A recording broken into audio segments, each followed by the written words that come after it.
Hey, everybody, welcome back to Taboo Talk with Sarah, the podcast that breaks the silence, fosters hope, and talks about the tough stuff so you never feel alone.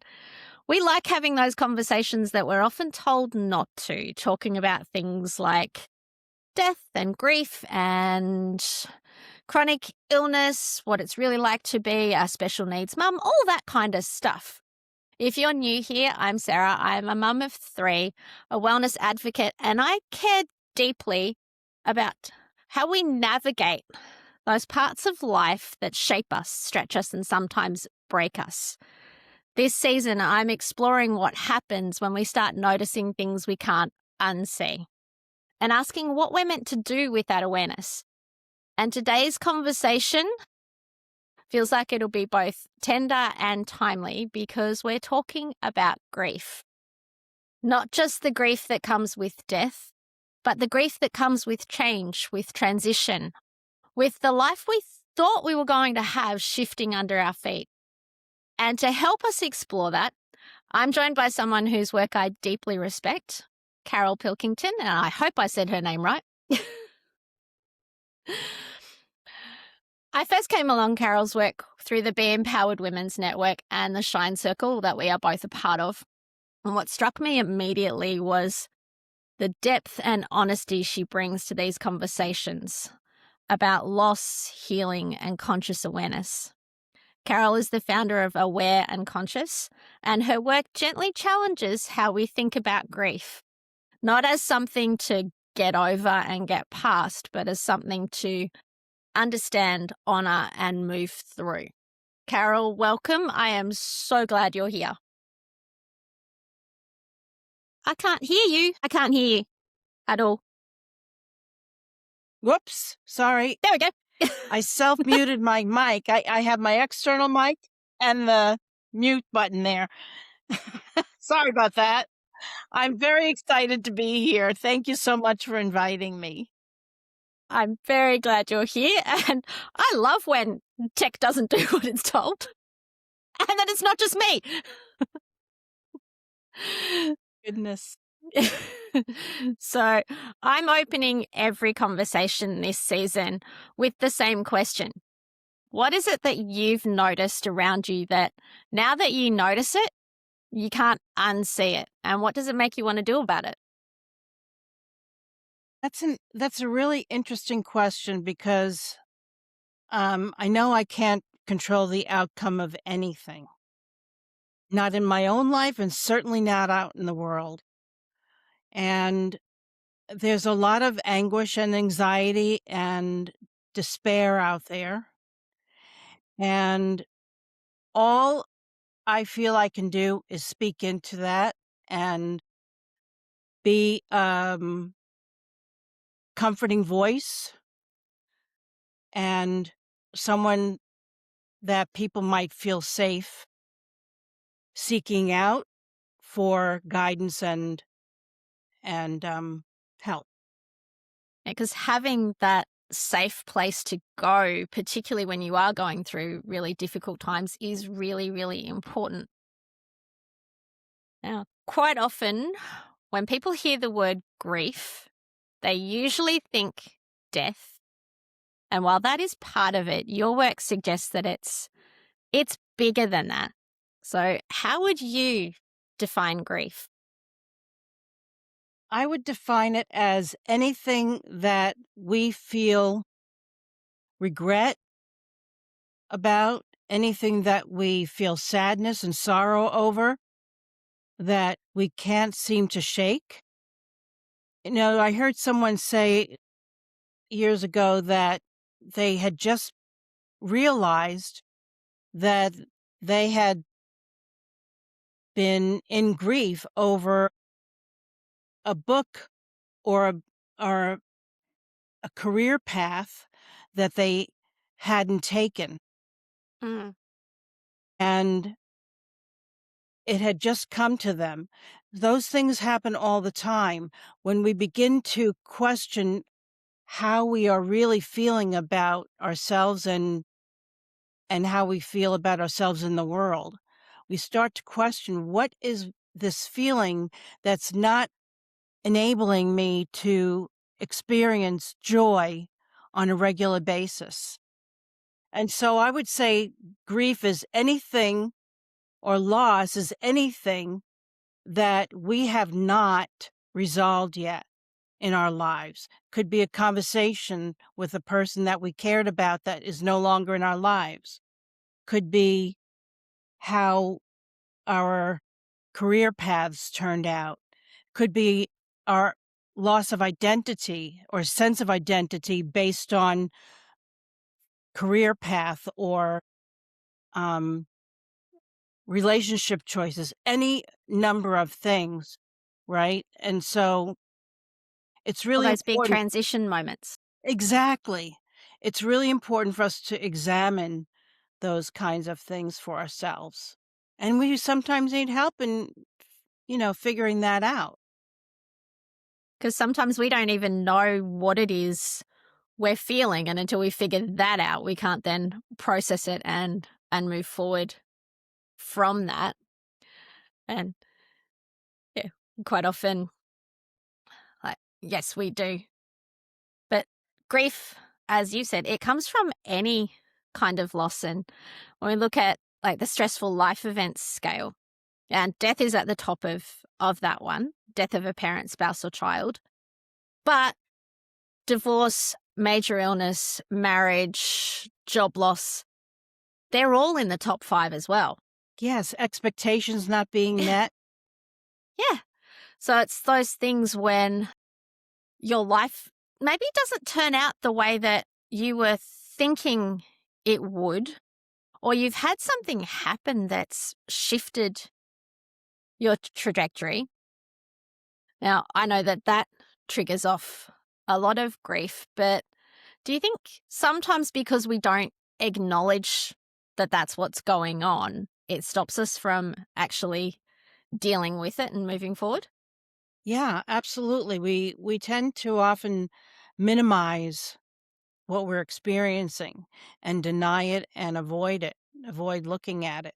And when we do that, it just keeps knocking on the door for attention and gets louder and louder and louder. And it accumulates over time. The more losses that we accumulate, the more dampened our vitality becomes, right? Yeah.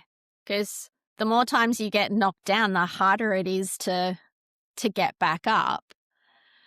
And I think grief would have like a cumulative effect in that respect as well. Yeah. So how do you actually help people move through that? Well, first I help them discover what it is that's actually um, taking up the space in their mind. There's that real estate in the mind. There's the real estate in the real world of physicality, but it's the real estate in the mind that we really want to penetrate and become aware of and work through. And so how I do that is by asking questions. I ask people where they are right now, what is coming up for them that they feel is hampering them in feeling that vitality, that joy about life, and even just being able to put one foot in front of the other sometimes. And when I begin asking those questions, they might not know the answer right off the bat, but they have to contemplate it and look into that because they have been avoiding it and ignoring it for so long. But over a period of time, they become clearer and clearer. See, we are not trained to contemplate and ask ourselves these profound questions. And sometimes it does take another to ask those questions in such a way that it helps them and provides them the time to do that. And so as the answers come up, they bubble up organically, and we're able to go further and deeper into that.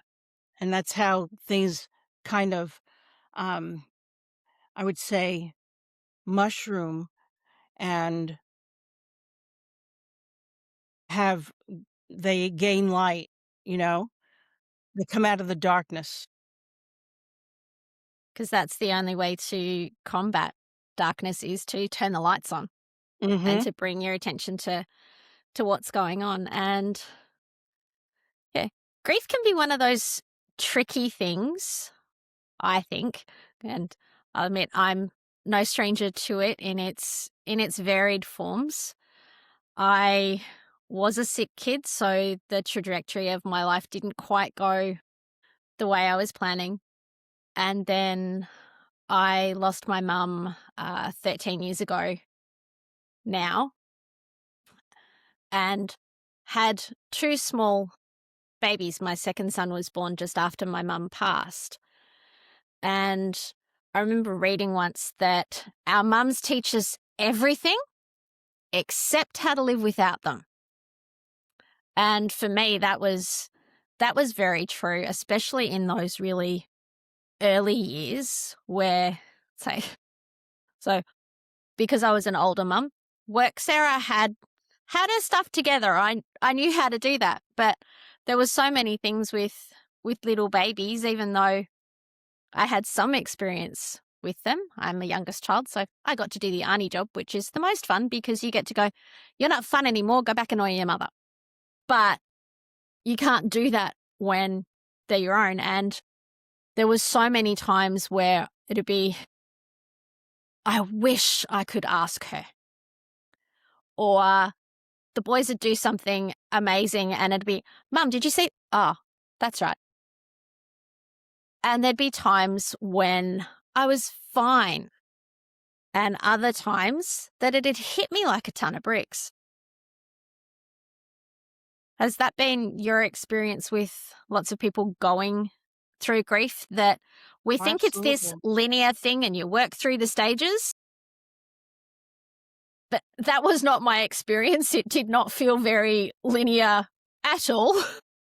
It's not, and that's one of the misnomers that is out there with regards to the stages of grief. It's really about the stages of death, not the stages of grief. And if more people understood that, they wouldn't feel so um, daunted and feel like they're not doing it right, not going through the process right, um, by thinking that they have to go through all these stages. There are no stages. One's experience of grief and loss is different, and we have to honor our own unique way of experiencing grief. And I can totally relate to what you're talking about with regards to your relationship to your mother. I don't know how old you were, but when I lost my mother, I was around 20. I was a She little was bit older than you. she was 50 and I was 20. And it was yeah, it was the stage in which I just started to begin to think of her as a human being separate from being just my parent, my mother. Shock horror, you just discovered that your mother had a life. Exactly. I discovered that she's a human being, that she has her own feelings. And it was the process that she went through as she was dying. She found out that she had bone cancer in February and she was gone by November. It was a really That is so quick. fast process of her dying. And I was there through the whole thing. And during that time, I realized that I didn't really know her at all. And I was gonna miss that opportunity to get to know her as a daughter, as a friend, as just another human being that I can have a relationship with. Must have been so, so hard. It was very difficult. For like 6 years, I actually blamed her for leaving me. And I went through this epiphany one day. I was at a seminar and I realized that she had no control over it. She had no control over her dying. It's not like she did it on purpose. And Yeah, I don't think they ask you about it somehow. right? And I had to really look at my feelings about all that and accept that this was totally out of either of ours control. And it was at that point that I really began to get to know her after she died. I talked to friends of hers and I talked to my sister and my father at times. I mean, we weren't an open, communicative family per se, but I would pay attention to the things that they would talk about. But mostly I found out from friends of my mother and how she stood up for me and how she was like a lion standing up for her kids.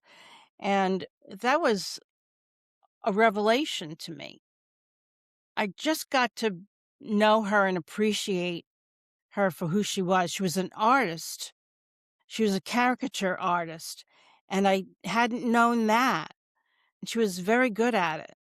So all these different little nuances about her that I discovered after she passed away, I totally appreciated and loved her more for who she was as a human being. With all her frailties and all her, you know, the faux pas of being a parent. I fully accepted and understood and I wouldn't say forgive because I don't really use that word in my vocabulary very much. I accepted the fact that she was a human being and she did the best that she could.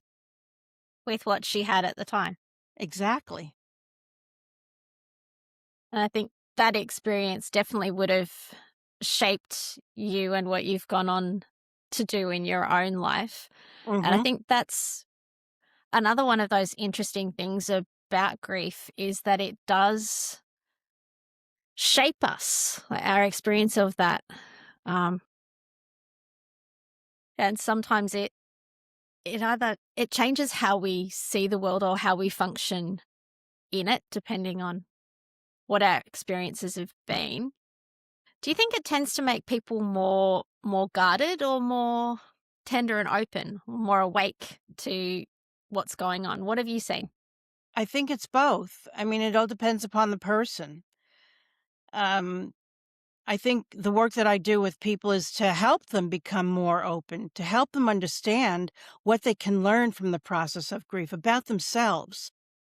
Because every event in our lives brings us an opportunity to learn and grow and evolve, uh, and learn about ourselves and who we really are, and whether it's our capabilities, whether we how open we are to change, how we respond to change, all of these things. It's really important to be able to look at that.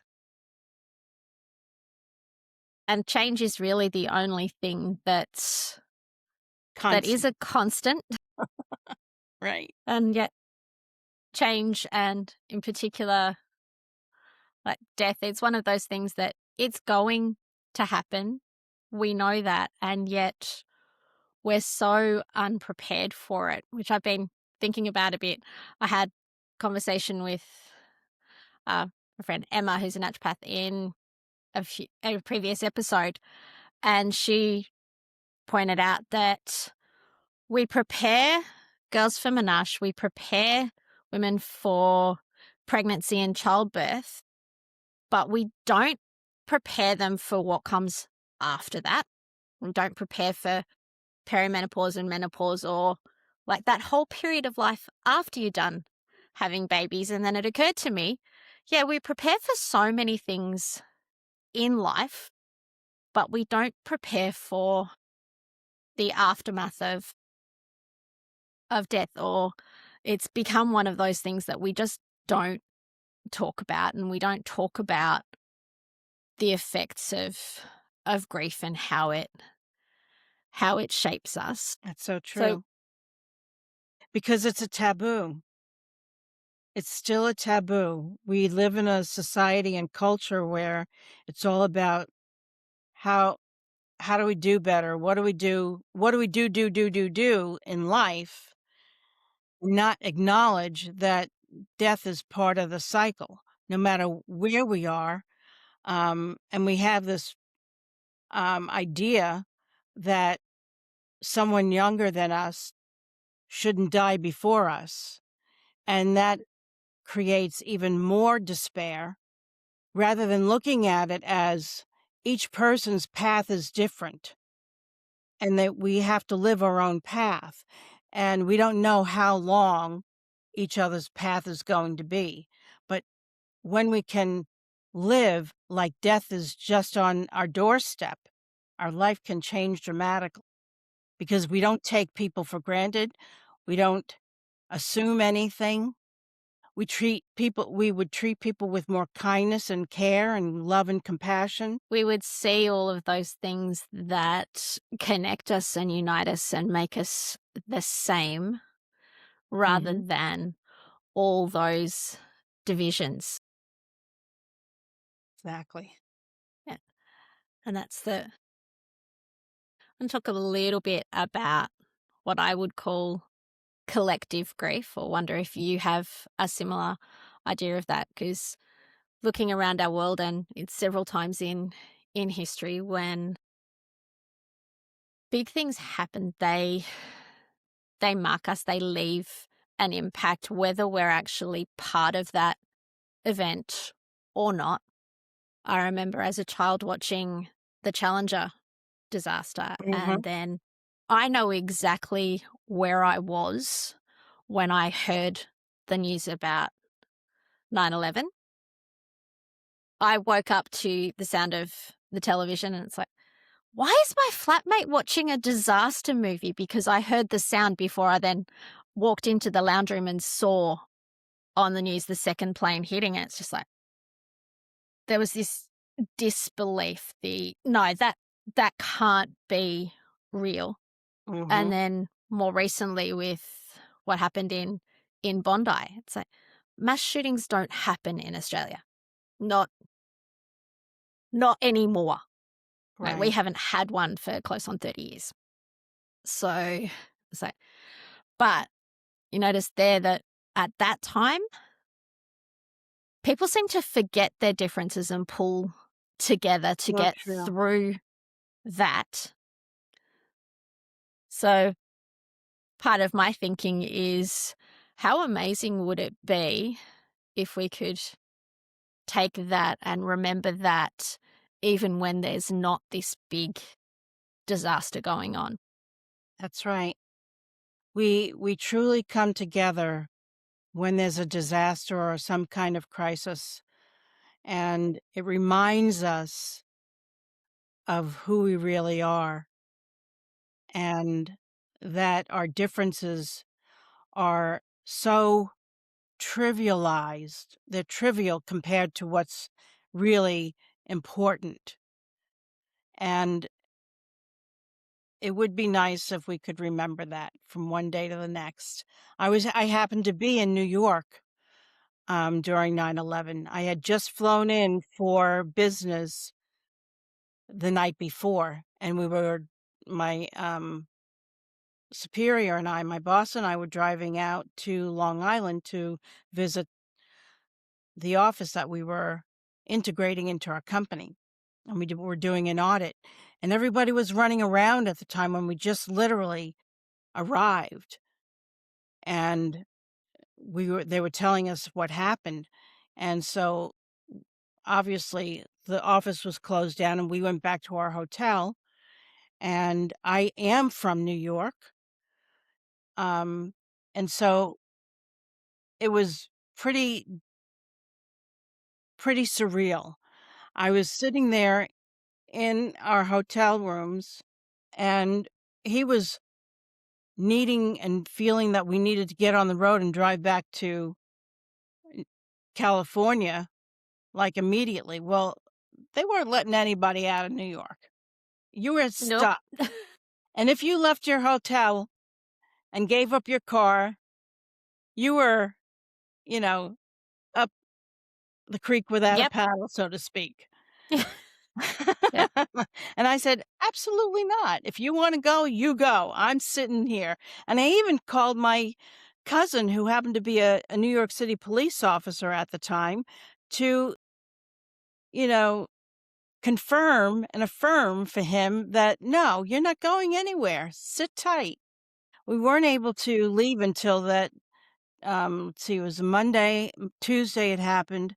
We weren't able to leave until 2 days later, which was Thursday, and drove across country. And everybody was crisscrossing the country, and feeling and going through the same thing and experiencing all of this, upheaval.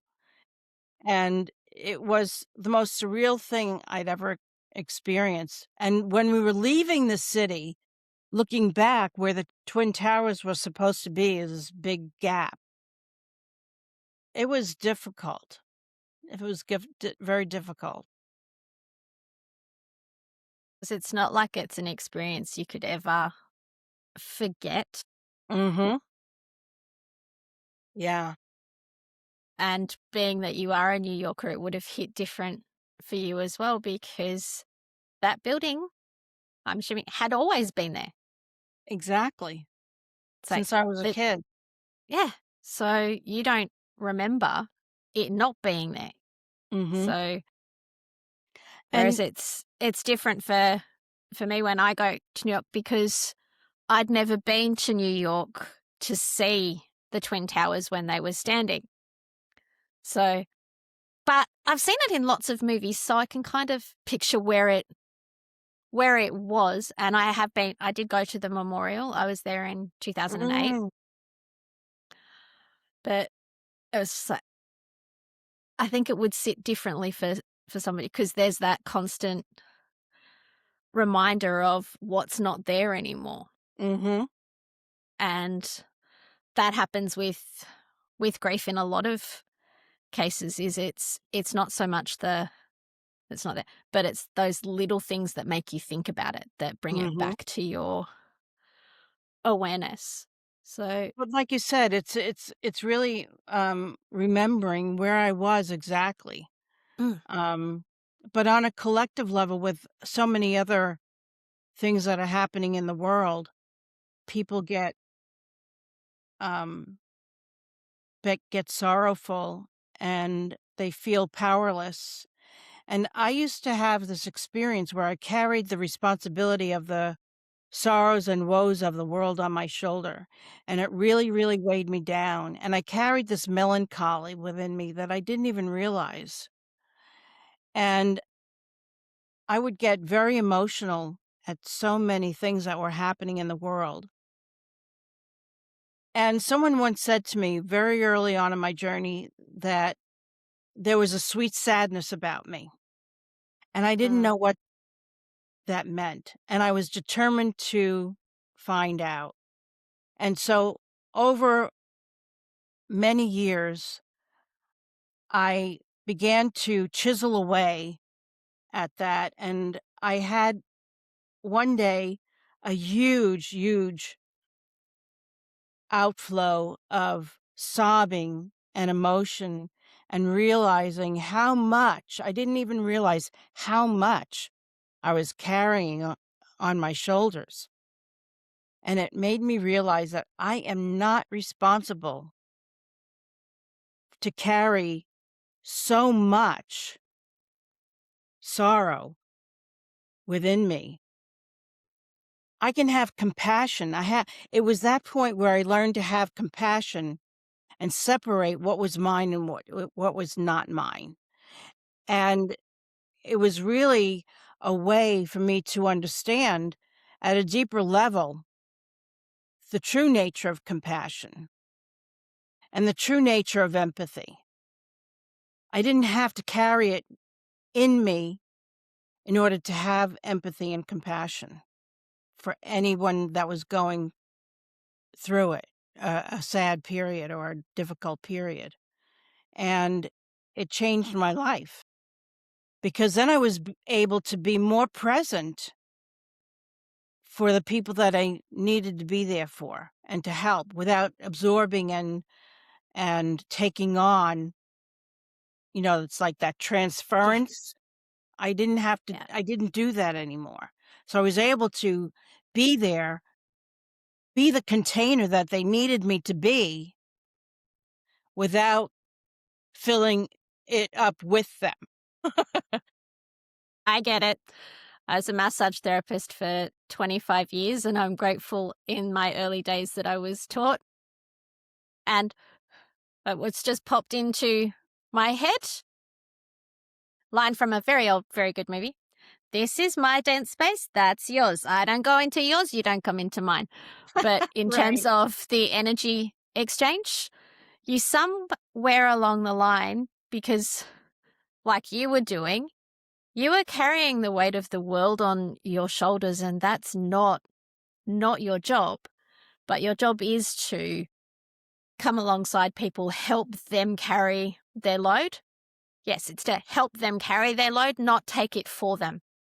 And what you were doing before you realized that was you're going, yep, sure, I'll carry that. I'll carry everything else as well. But there comes a point where it's like, no, I carry my stuff. You carry your stuff. Occasionally, we can help each other carry stuff. But, Exactly. So once you made that realization, how where did did I it go? change things for you? You turned your camera off. No, I didn't. I didn't touch anything. I'm here. It's like all of a sudden I'm Okay, disappearing. there you are. Sorry about that. I don't know what's going on. That's okay. It's mostly audio anyway. Oh, A little tech helper fix that up later, maybe. my goodness. Okay. Well, let's continue. Hopefully I'll come back. Yeah. And if nothing else, we can hear your beautiful voice. So we will continue with that. So you made that connection of not carrying everything. So then how do you move from grief being something that's really heavy and can be isolating to it being something that can soften us, deepen us, maybe even connect us more to each other? That's a great question. I think it's recognizing, for me, it's recognizing that grief is another expression of love. And when we can get there, it's a process of acceptance for what is. And when we can accept the isness of any given situation, that's the jump off point to being able to move beyond and through any grief experience, and declaring that we want to live. It's a declaration that, okay, this is the isness of the situation. Now what? And when we can begin to do that, our whole world can open up, because it's a world of possibilities. It's a question mark, but being in a question mark of what next can be a wondrous and magical experience. And when we can look at it from that perspective, anything's possible. We create our own life. We create our own reality. We are the authorship of our life, right? And so when we can own that, we can go anywhere and do anything. That is a wonderful realization, that when we remember that we get to write the story, we can make it go whichever way we want. And there's power and magic in that. That's right. Is there anything else that you would like to share with people listening? So if they're going through those transitions, through that space, to help them see how they could make that change to seeing that anything is possible. Yeah. I would say first, acknowledge where you are. Be clear about where you are. Then decide what you want to do from there. And it's not about forgetting. if it's a loved one that you've lost, it's not about forgetting them. It's about taking hold of your life right here, right now. And like I said, acceptance. Accepting and seeing things as they are, and then deciding that you want to be here. People might think that that's a very obvious thing to say, but it's not. When you consciously make a declaration that I want to live, that's the moment that you begin to start living and to open up the possibilities. And so I would say also to understand that everything that happens in our lives is an opportunity to learn more about who we are and what we're capable of. And to see grief as a learning process, not just as something about what has been lost, but what can we gain from it? What can you take from that and carry with you?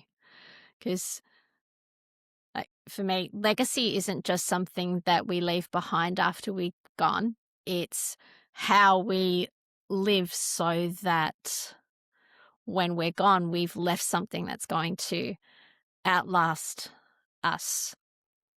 That's right. And Legacy is built sometimes that every person, day. yeah.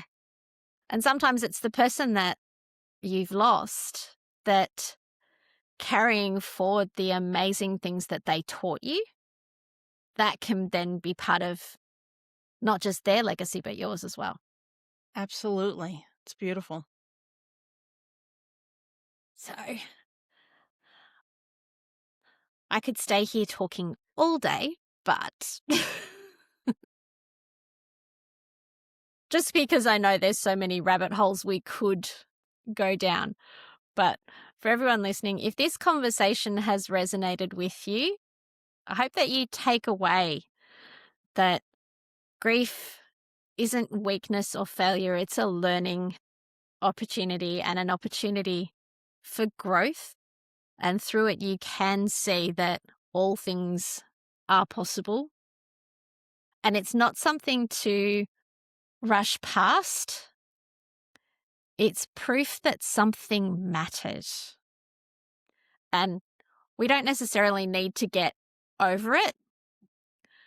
And we certainly won't forget those people and things that have come before.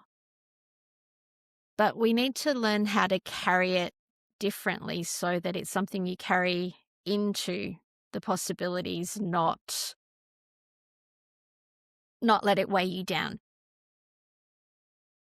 So, Carol, thank you so much for bringing your wisdom, your depth, and your joy to this space, helping us to Thank see you. that we can move from carrying way too much sorrow to then sharing joy. Thank you so much. It's been a pleasure. I have way too much fun, my job. So to everyone listening, keep having those conversations that might feel uncomfortable. Keep noticing what you can't unsee. Keep choosing life and living it, and choosing humanity over hardness. Until next time, take care of yourselves, take care of each other, and remember, your story matters, so share it, because your story might be the one that changes someone else's life. I'm Sarah Jordan Ross, and this has been Taboo Talk. We'll see you next time.